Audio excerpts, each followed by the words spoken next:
Hi friends, welcome to with you Sivaram channel. இன்றைக்கி முருங்கைக்காய் மாங்காய் வச்சு ஒரு சாம்பார் தான் பார்க்க போகிறோம். இதோட டேஸ்ட் ரொம்ப ரொம்ப சூப்பராக இருக்கும். ஸோ நீங்களும் ட்ரை பண்ணி பார்த்துட்டு எப்படி இருக்குது அப்படிங்கிறத மறக்காமல் கமெண்ட் பண்ணுங்கள் ஃப்ரெண்ட்ஸ். வாங்க எப்படி செய்கிறதுன்னு பார்த்துருவோமா.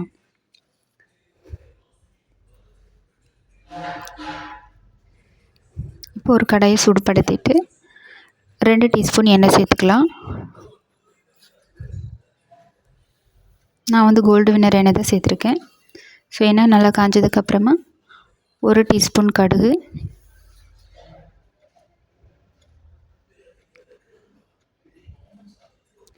1/4 டீஸ்பூன் வெந்தயம், 1/2 டீஸ்பூன் சின்ன சீரகம், 1/4 டீஸ்பூன் உளுந்து. இது நல்லா பொரியட்டும். பார்த்திங்கன்னா இப்போ நல்லா பொரிஞ்சிச்சு. இப்போ கொஞ்சமாக கருவேப்பிலை தழை சேர்த்துக்கலாம். ஒரு 2 கொத்து கருவேப்பிலை, ஒரு 3 பல் பூண்டை நல்லா 1-2 தட்டிட்டு சேர்த்துக்கலாம். ஒரு 20 பல் சின்ன வெங்காயம் சேர்த்துட்டு நல்லா வதக்கி விட்டுடலாம். சாம்பாருக்கு சின்ன வெங்காயம் சேர்த்தா தான் டேஸ்ட் ரொம்ப நல்லாயிருக்கும்.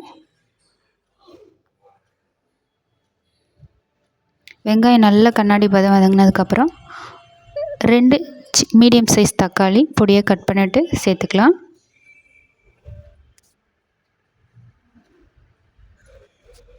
இப்போ இது கூடயே முருங்கைக்காய் சேர்த்துக்கலாம்.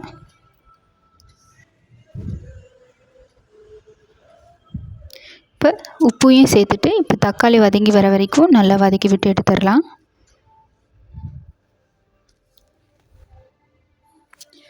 அரை டீஸ்பூன் மஞ்சத்தூள்,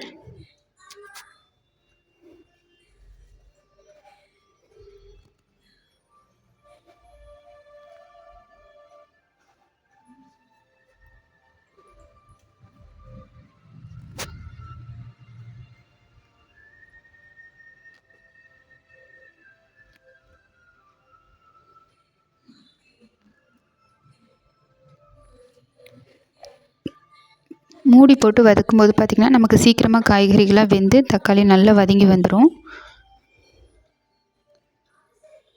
இப்போ பார்த்திங்கன்னா தக்காளி நல்லா வதங்கி வந்துருச்சு.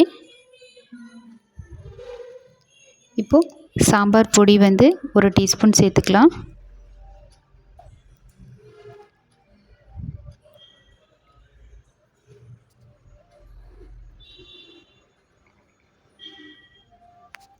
தனி மிளகாய்த்தூள் காரத்துக்கு தகுந்த அளவு சேர்த்துக்கோங்க. நான் ஒரு 1 டீஸ்பூன் சேர்த்துருக்கேன்.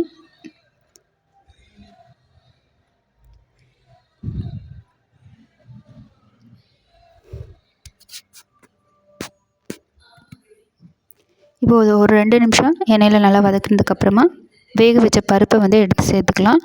நம்ம பருப்பு பாசிப்பருப்பு பாதியும் துவரம்பருப்பு பாதியும் சேர்த்துட்டு சாம்பார் செஞ்சோம்னா டேஸ்ட் ரொம்ப சூப்பராக இருக்கும். நம்ம வேக வைக்கும்போது அதில் ஒரு 1/2 டீஸ்பூன் சீரகம், பெருங்காயத்தூள், கொஞ்சமாக எண்ணெய் சேர்த்து ஒரு டீஸ்பூன் எண்ணெய் சேர்த்து வேக வச்சுக்கோங்க. இப்போ தேவையான அளவு தண்ணி சேர்த்துட்டு இப்போ இது நல்லா கொதிக்க விட்டுடலாம். முருங்கைக்காய் நல்லா வெந்து வரணும். அது வரைக்கும் நல்லா கொதிக்கட்டும்.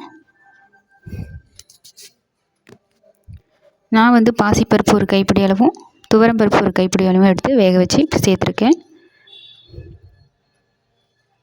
பார்த்திங்கன்னா நல்லா கொதி வந்துருச்சு. இப்போ முருங்கைக்காய் வெந்துருச்சா அப்படின்னு செக் பண்ணி பார்த்துடலாம். இப்போ பார்த்திங்கன்னா முருங்கைக்காய் வெந்துருச்சு. இந்த டைமில் புளிக்கரைசல் சேர்த்துக்கலாம். ஒரு சின்ன நெல்லிக்காய் சைஸில் ஒரு புளிக்கரைசல் சேர்த்துட்டு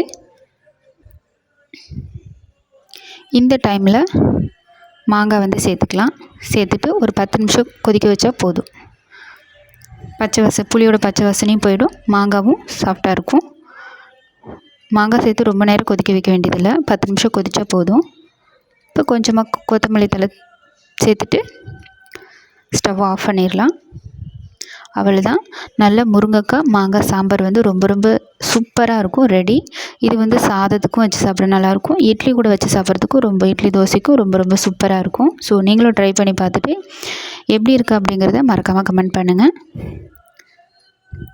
கடைசியாக கொஞ்சமாக பெருங்காயத்தூள் சேர்த்துக்கலாம். நீங்கள் கட்டி பெருங்காயம் சேர்க்குறீங்க அப்படின்னா கடுகு சேர்க்கும் போது சேர்த்துக்கலாம்.